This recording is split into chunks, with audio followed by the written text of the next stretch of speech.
recording. Welcome. We are Monday morning, a chilly morning in Joburg. Edward, it's getting darker and darker your side, I can see. When does your time change? I think it's the 25th. Is that Saturday?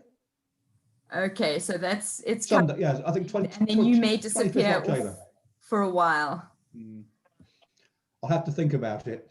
Yeah, I would imagine that's definitely going to be a challenge between the planning and the doing. Yes, so welcome. Donovan is saying, where is Ivan? So I was going to start off by saying Ivan has not disappeared off the planet, but he has disappeared off Wisdom's Chats for a week or so, just over a week, to be in the bush. So he is very thrilled with that. I think he's keeping as far away from any screen as much as possible. And so Trevor and I are holding down the fort. And then we're each going to take turns. So over the next 3 to 4 weeks, we're going to each take our turn to be away. So that's the beauty of teamwork. So this morning, we're talking about the gap between planning and doing. And it came out of our discussion around ethics and morals and how do we stick to our principles, and that sometimes there is this space between what I want to do, what I think I'm going to do, what I plan to do, and what I actually do, and what actually happens in my behavior. And I think Edward's frustration that he's voiced on a couple of occasions is, you know, we make plans, talking about like committees and big organizations saying, okay, this is the plan, this is the strategy, but it doesn't depend on the plan, it depends on changing human behavior. And so what is that gap? How do we bridge that gap? And I mentioned on Friday this, and it sounded confusing, you know, this whole idea of my current self, which is me sitting here now, makes a plan that my future self sometime down the road has to live with. And the reality is my current self doesn't actually know what my future self, that context is like, and so may make unrealistic plans. So that's the one thing that in terms of the gap between planning and doing is to actually be honest with ourselves and to ask ourselves, what do we really want? Are we planning something because that's what we think we should do? Do we really believe we're going to follow through with it?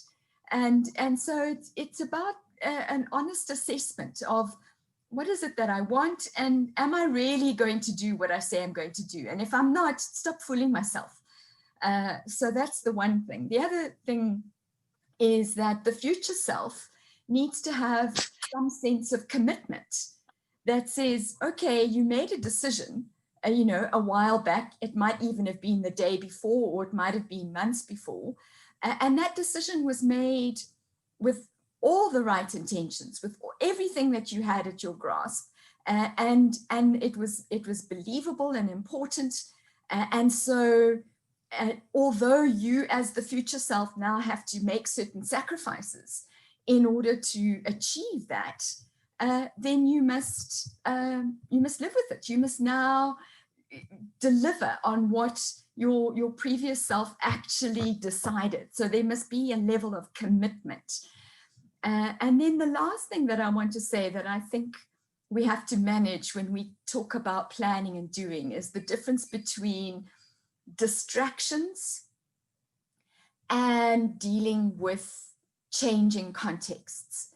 So I always think about, when I think about distractions, I think about this beautiful animated movie, which if you haven't seen, you really must see, called Up. And it really is just a lovely movie about grief, about friendship, about unexpected relationships, about commitment to a dream. And there's a it's animated, right? So there's speaking dogs in this particular movie, and there's one dog that becomes their faithful friend, and that will be running along, going with them, and then all of a sudden he'll say squirrel, and off he dives. He sees something and he's gone. He's squirrel, he's gone. And and then he comes back, he's all happy, and then again squirrel. And so that's actually become a little phrase in our family. We're having a conversation and somebody takes it off the track, squirrel. So those are distractions. They things that just come away, and you on this path, and it's something that takes you off because, this is the new exciting thing. So we need to understand how to deal with squirrels. But at the same time, there are genuine things that are going to need, you're going to have to think about, how do we adjust? How do we genuinely change the plan because the context has changed? So that's my, when you think about these things, you want to, say what's in your mind. I hope I haven't dumped too much on you, but I hope it stimulated some thinking. So I'd love to hear, Jasper, what are your thoughts about the difference between planning and doing? Morning, everybody. No, I think it's a very clear difference between planning and doing, because the one leads to the other. And but you have to complete the cycle, because, like you've rightly said, the me now versus the me of the future. The me now doesn't have the benefit of reflection because I'm not there yet. I have to, by faith, map a road based on what I'm seeing in front of me. And someone once described it. What I'm so-called seeing in front of me is like driving a car, looking at the rear window to the road that brought me here, trying to foresee what is the next stretch of the road, instead of looking forward. So that, I think that's our biggest challenge, how to look into the future, because the clearer you can see the next stretch of the road and what needs to be done, the less stress there are, the more relaxed you are, and the more effective you are. I think the challenge comes when we are not planning and we're living by reaction, and we don't know how to interpret what is currently happening to us. And I think that's to a large extent what's happening in our country. People see, my heart is really with people who live under the stress of being killed in their homes every night as farmers. But then one incident triggers a whole thing that we don't know where this now will take us. And it's unfortunate these things happen, but yet in 6 months to a year, all of that would have been forgotten because the next big thing will have appeared, and it could be someone. So I think for me, the critical thing is not to be too influenced by your immediate circumstances, but to be on a journey of it's almost a faith walk of where you see you taking your little bit of society, and then stick with the plan. And I was just thinking as you were opening up the topic, and this distraction versus change. What we're doing within GIG with the take on of new members, we let them go through the courses of the message, what are the products we can give them, but then also they have to individually complete a goal setting and a budgeting exercise. And then the final thing is sit in a facilitated interview and do your self-assessment on where are you on this journey from struggle to stability, success, significance.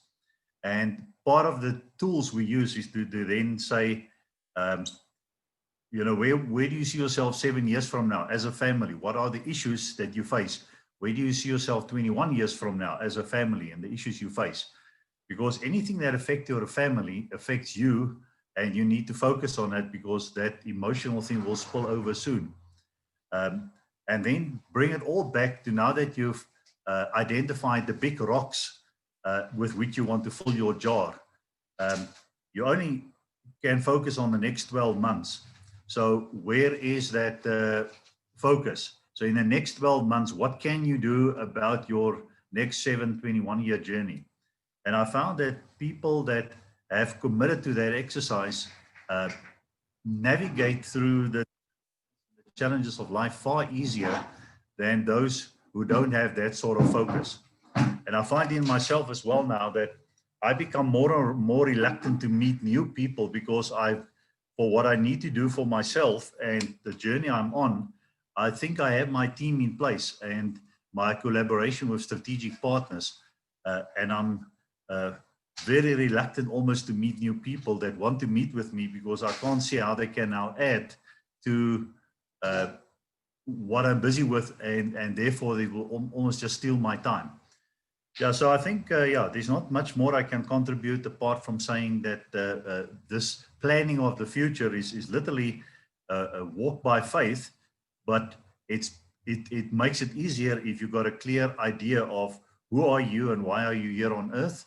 And at this time of our lives, with most of us, we should have identified that, and we should have our team around us to move forward.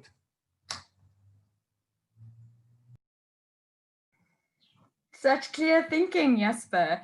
I think it's also significant that it's a written exercise, isn't it? It's you writing down your goals, you asking specific questions, and then you are relating that with somebody else. And I think there's something powerful in that process as well. Donovan, what are your thoughts? Thanks, Lee. Morning, everyone. Yeah. Maybe to start off with, I'm not good at planning, and that's quite a big challenge. So I'm not even thinking about the gap between planning and execution. For now, my biggest problem is to get down to planning, and I think that's half of the problem solved. So having got a plan in place, which happens on rare occasions, then there's always a difficulty in terms of realizing the possibility of the outcome. I think Mandela used to say, it is always impossible until it is done. That's what I often grapple with. Look at this big plan and to convince myself that indeed it is possible. And I think once I've established in my mind that it is possible, then the gap gets filled quickly. Then everything almost happens automatically. I find a way or strategy to make sure that the plan is implemented and it is realized. And then just reflecting on the construction industry, often when the design has been done, you'll find there's a lot of revisions until that project is actually executed. So it's call it a work in progress, the plan that you might have. It's not a final plan. It needs to be checked and double checked and reviewed until you are happy that you can do it, and then you can actually start doing it. Thank you.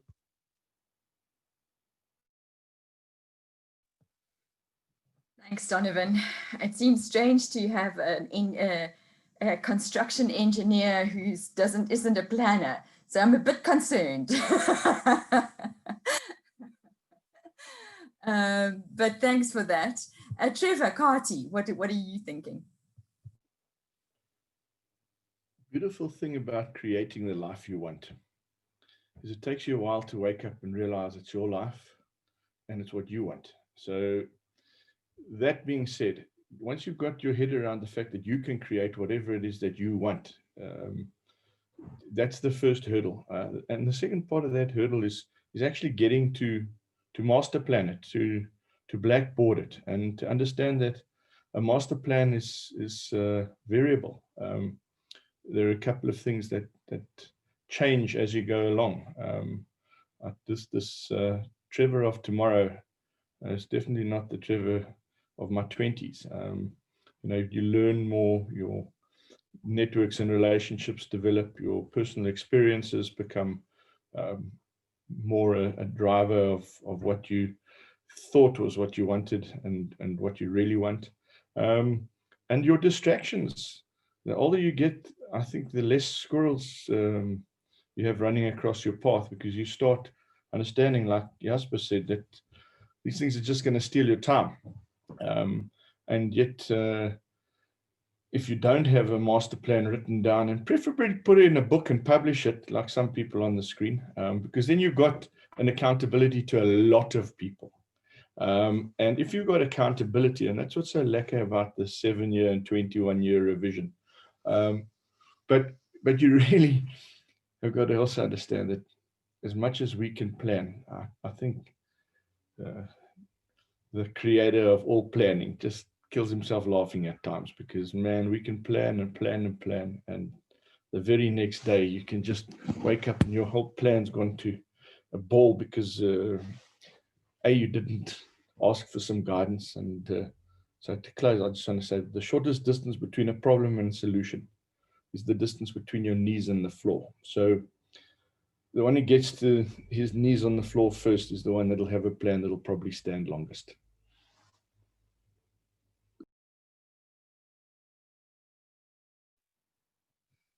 Thanks, Trevor. And it reminds me, I think it was Dwight Eisenhower that said something like, planning is indispensable, but plans are useless. Something along those lines, that, you know, when you must plan, but in the heat of the battle, you've got to be actually adjusting the plan as it goes. So thanks for that. Edward, what are your thoughts? Yeah, I was totally confused on Friday, because you talked about me and the future me looking back on the past me, and the now me looking back on the past me that was, and all that sort of stuff. And I suddenly wondered, well, where was the despicable me? And I then thought a bit more about it, and your email came out, which kind of thought, well, I didn't realize that's what you were talking about, planning. I thought you were talking about, I don't know, me. And then I had a little thought, and I suddenly realized that I'd been offered this wonderful opportunity, because for once in my life, and once only, I'd had the opportunity to quote from Machiavelli and Dizzy Rascal. And if you don't know who Dizzy Rascal is, he's a rapper and the pioneer of UK grime music. And he's just been made an MBE in the Queen's Honours List. Now, the Machiavelli quote is, "It ought to be remembered that there's nothing more difficult to take in hand, more perilous to conduct, or more uncertain in its success than to take the lead in the introduction of a new order of things. Because the innovator has for enemies all those who have done well under the old conditions, and lukewarm defenders in those who may do well under the new. This coolness arises partly from fear of opponents who have the laws on their side, and partly from the incredulity, I can never say the word, incredulity of men who do not readily believe in new things until they have had a long experience of them." And I think it's the same when you're yourself. You kind of know and are comfortable in where you are, but you don't really know the benefits to come. But on the converse of that, you also know the pain of where you are, and you don't know where the pain is in the future. So, I think people with vision tend to achieve things because they can see what they're getting into, they can vision it. And then Dizzy Rascal, he was interviewed, I think in 2008, on a famous current affairs TV program, just after Obama had been elected president of America. And he was interviewed by a guy called Jeremy Paxman, who's very famous. And in part, and it was about, you know, could there be a black prime minister in the UK? And Dizzy said, you have to believe to achieve in it. And I think that is the key thing. You've got to believe. You've got to believe to achieve. The plan isn't actually that important. It's the belief that's more important. Yes, you need to take some steps, but there will be squirrels. And I think thinking back to Despicable Me, there was a plan. And the plan was to do a despicable deed. However, some children came along and Despicable Me found himself changing. And I think that's the key thing. That's the difference between squirrels and children. Squirrels divert dogs off for no good reason, whereas the children changed him. And I think that's what happens when we do things. We change in a good way sometimes. So those are my thoughts on it, not sort of very coherent, I don't think, but I just wanted to get those two quotes in. And I thought about the connection between the two quotes while I was running through the woods. So I was in a very happy place. So thank you very much, Lee. Well, I'm delighted that I could bring those two very diverse people together in one conversation. That definitely feels like an achievement.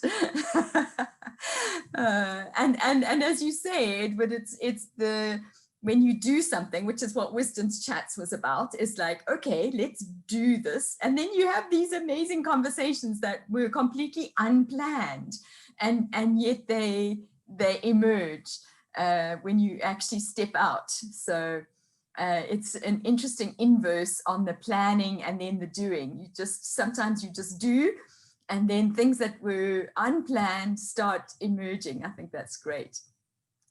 Thanks, Edward. Trevor Nell, what are you thinking? So you think I have the capacity to think? Ed, here's some insight for you. Yesterday, while I was walking flat out, clearly we're entering into summer because I'm feeling good. I actually thought, I wonder if I could actually take on Ed on one of his Kalahari challenges. And then I rolled over and went back to sleep again. But I was seriously thinking of it, but I don't know if I can run at your pace. But this particular topic here left me just thinking about nature.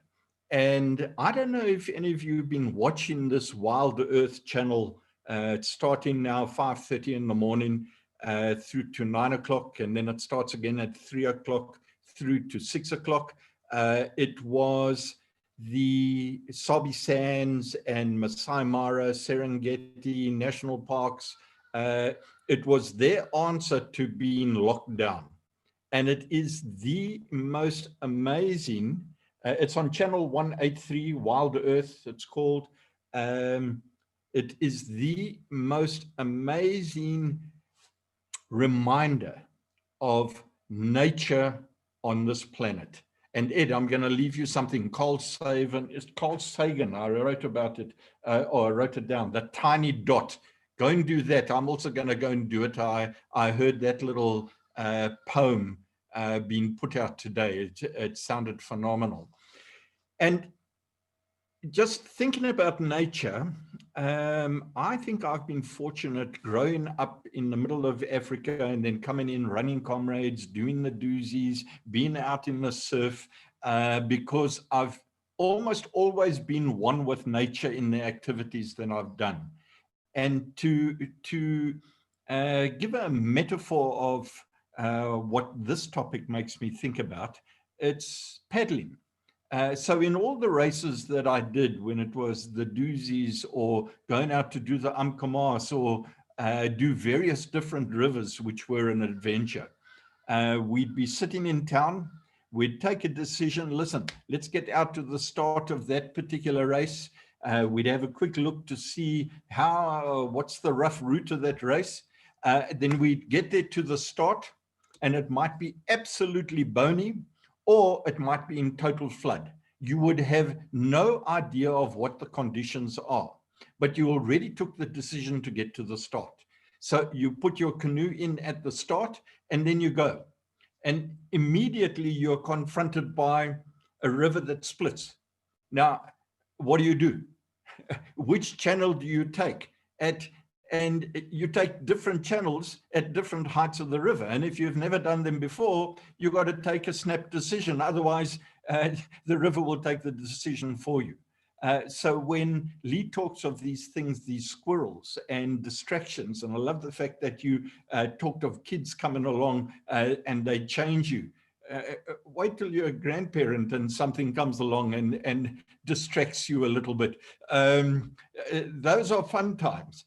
But I think the journey of life is about getting to the start, having a plan of where you'd like to be, and then having the flexibility of mind and decision-making power to take instant decisions and not to second guess your decisions.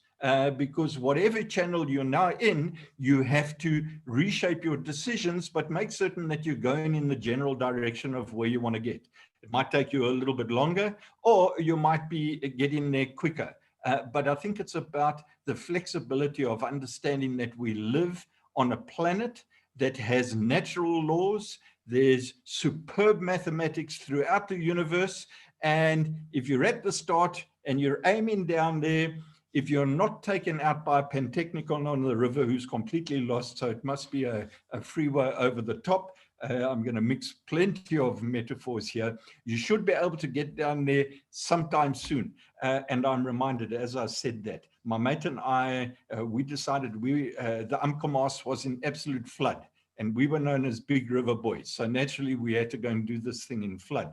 And there are about 12 different rapids. We got taken out by number 5. A giant boulder as big as a blooming Carlton hotel.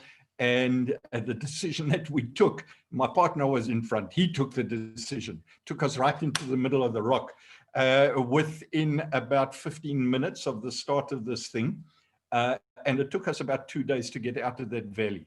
That was about 30 years ago, covered in ticks and all of those sort of things. But we got out, but people thought we were missing. These things happen in life. You have to understand natural law. I'm not going down any further. Otherwise, I'll give away my next 6 books I'm going to write now after this Wisdom's Chat. Cheers. Wisdom in bite-sized pieces. but Trevor, what a great story. I mean, just the image of the paddling and the river, and yeah, thank you. That's brilliant. Cecile, we leave the best to last. Oh my word. Yes, Trevor, for someone who doesn't think, you made a lot of words there. My word. So I also, I'm in it with Trevor. I kind of often, by being just blind stupidity, just stumble into what is lying ahead and just get through it in the way that I do. I'm in the middle of it kind of right now with having decided to move after 22 years to move to the coast. And the way that I do it, and I can hear Ivan here when I'm saying that, the way that I do it is just to do it.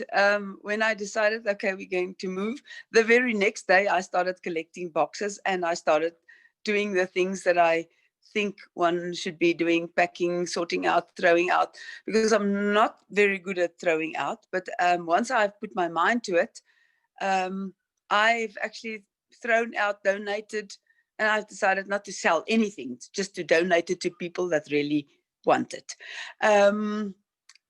Piles and piles of things, starting with my clothing cupboard. I now, instead of planning, oh, what am I going to do? When I open my cupboard, I've got about 1/10 of the stuff left in the cupboard, and I think, oh, where's all the stuff gone? But I will just have to live with it. And the rest of the stuff along the way, business-wise, I will have to figure it out. I'm just doing it, and I'm figuring it out as I go along. The same with sport.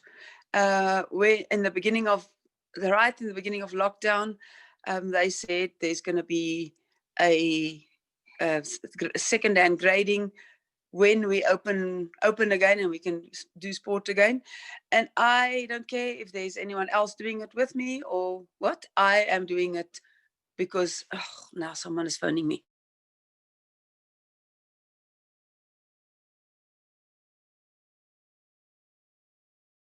Oh, sorry, people. Sorry. Someone just interrupted with a call. Can you still hear me? Yeah. So I just do it. I plan right up front. I maybe write it down, but I don't leave things for the long term to plan. I got a glay in planning for 10 years and 5 years and 10 years and 20 years when I was in pharmaceutical company in Roanpelink-Rohrer. Oh my, as the national sales manager, you had to plan. You had to write down your next week, next month, 6 months, 5 years goals. Who can plan 5 years ahead? It's impossible. Things happen along the way, mini squirrels. So I try and just implement whatever I think I need to plan. Start doing the first steps straight away, because if you postpone, then it never happens. So yeah, that was not very academic, but yeah, that's done. It's not about being academic. That's the point, is we're trying to create wisdom, right? And I think that's one of the biggest issues is we often postpone. Trevor, you sharing something? That's for Trevor Carty. I don't think he was on board when we were talking the river metaphors and the type of big rivers we did. So I just, some of us have seen this, but this is for Trevor Carty. The doozy in flood, my friend. Trevor Carty must go back and listen to your life story, then he'll understand all of that. All I know is it's the only time I'll ever drink a Hansa, and that's if I paddle the doozy. That's not going to happen. I'll never drink Hansa. Black Label all the way. Ed, got to have one with you.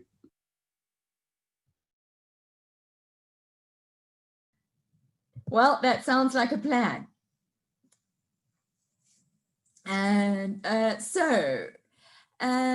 everybody. I was thinking about, so the topic that I thought to pick up tomorrow is about decision making, because I was thinking about Cecile saying, we made a decision, and we've sort of touched on decision making before, but what I realized now working back, connecting with clients, corporates, and it was bad before COVID. I don't even know, it's getting more and more difficult for people in leadership positions to make decisions.